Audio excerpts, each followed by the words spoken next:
আজকে আপনাদের সাথে শেয়ার করব ছানার পোলাওয়ের রেসিপি। ছানার পোলাও করতে গেলে সাধারণত চৌকো চৌকো ছানা যেগুলো বাজার থেকে আমরা কিনে আনি সেগুলো দিয়ে করি। আমি আজকে ছানা ঘরে কেটেই পোলাওটা রান্না করছি। তার জন্য একটু সাদা তেলের মধ্যে ঘি দিয়ে নিয়েছি, তার মধ্যে তেজপাতা, এলাচ, লবঙ্গ, দারচিনি এগুলোকে দিয়ে তার মধ্যে ছানাটা দিয়ে দিয়েছি।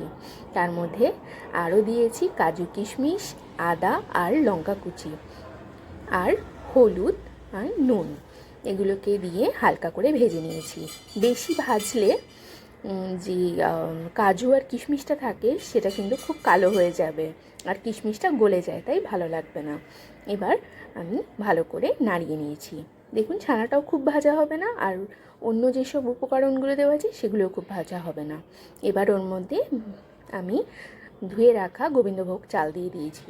গোবিন্দভোগ চালের মধ্যে যতই আপনি ট্রাই করুন যদি না শুকান তাহলে একটু জল থাকে, তো সেই জন্য একটু ভালো করে চালটাকে ভেজে নিচ্ছি যাতে জলটা একটু শুকিয়ে যায়। দেখুন ভালো করে আমি সব মশলাগুলোর সাথে মেখে নিচ্ছি। এর মধ্যে আমি দিয়ে নিয়েছি একটু আতর, গোলাপ জল আর কেওড়া জল, যাতে একদম বাইরের যেরকম টেস্ট হয় সেই রকম টেস্ট হয়। হ্যাঁ, আপনারা যদি এই তিনটে জিনিস স্কিপ করতে চান করতে পারেন, তাতেও কোনো অসুবিধে নেই। পোলাওটা খেতে খুবই ভালো হয়। এবার আপনি যতটা চাল আছে আর আপনার যতটা পছন্দ মিষ্টি সেই অনুযায়ী মিষ্টি দিয়ে নিন। আমি এই পোলাওটা একটু মিষ্টি মিষ্টি করেছি। এবার যখন ভাজা হয়ে গেল তখন সেই ভাজা চালটাকে হাঁড়ির মধ্যে দিয়ে নিয়েছি। এখানে পরিমাপটা কিন্তু যা চাল দেবেন তার ডাবল জল হবে, তাই আমি পরিমাপটা বললাম না, আপনারা নিজেদের মতো করে নেবেন।